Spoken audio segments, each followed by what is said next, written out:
नमस्कार, मैं पिंटू सिंह यादव आप सभी का स्वागत करते हैं भोजपुरी रिमझिम में। दोस्तों, भोजपुरी के हिट मशीन खेसारी लाल यादव काफ़ी ज़्यादा व्यस्त रहते हैं और इस व्यस्तता के बाद भी लगातार वो फिल्में करते हैं, इतने ज़्यादा एल्बम्स करते हैं, स्टेज शो करते हैं और कई सारे बड़े बड़े जो एडवर्टीजमेंट है वो भी लगातार करते नजर आते हैं। और खेसारी लाल यादव को आए दिन हर दिन 2, 3, 4 अपडेट तो आप सभी को मिल जाती है। बात करें तो जिस तरीके से खेसारी लाल यादव ने एक शो किया था फिलहाल उत्तर प्रदेश में, उसके बाद से वो गोरखपुर में अपनी एक फिल्म की शूटिंग कर रहे हैं जिस फिल्म का नाम है डोली सजा के रखना, जिसमें खेसारी लाल के साथ जो है आम्रपाली दुबे नजर आ रही हैं। तो फाइनली जो है इस फिल्म को कंप्लीट कर लिया गया है। और इसके अलावा बात करता हूं तो खेसारी लाल यादव ने गोरखपुर में एक गाने की शूटिंग की है और वो गाने की शूटिंग किसी और के साथ नहीं बल्कि भोजपुरी इंडस्ट्री की उभरती हीरोइन कोमल सिंह के साथ। जी हाँ, बात करें तो जैसा कि आप हमारे कंप्यूटर स्क्रीन पर देख पा रहे होंगे कि किस तरीके से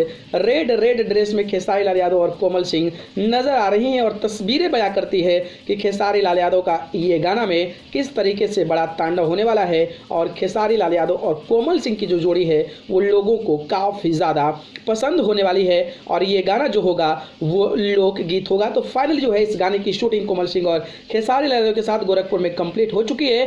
किस कंपनी से गाना आएगा, कब आएगा, इसकी अपडेट जैसे ही मेरे पास आती है सबसे पहले मैं आप सभी को बता दूंगा। तो ये अपडेट था, मुझे लगा बताना चाहिए। तो अपडेट कैसा लगा कमेंट बॉक्स में बताइए। वीडियो पसंद है तो लाइक कमेंट शेयर करें और चैनल को पसंद करते हैं तो सब्सक्राइब कर जरूर जुड़िए। अगर आप मुझे जुड़ना चाहते हैं तो आप मुझे फेसबुक, इंस्टाग्राम, ट्विटर पर जाकर पिंटू सिंह यादव सर्च कर जरूर जुड़े। ये तो डिस्क्रिप्शन में लिंक है, वहां जाकर आप मुझे फॉलो करिएगा। आप सभी को बहुत बहुत धन्यवाद। नमस्कार।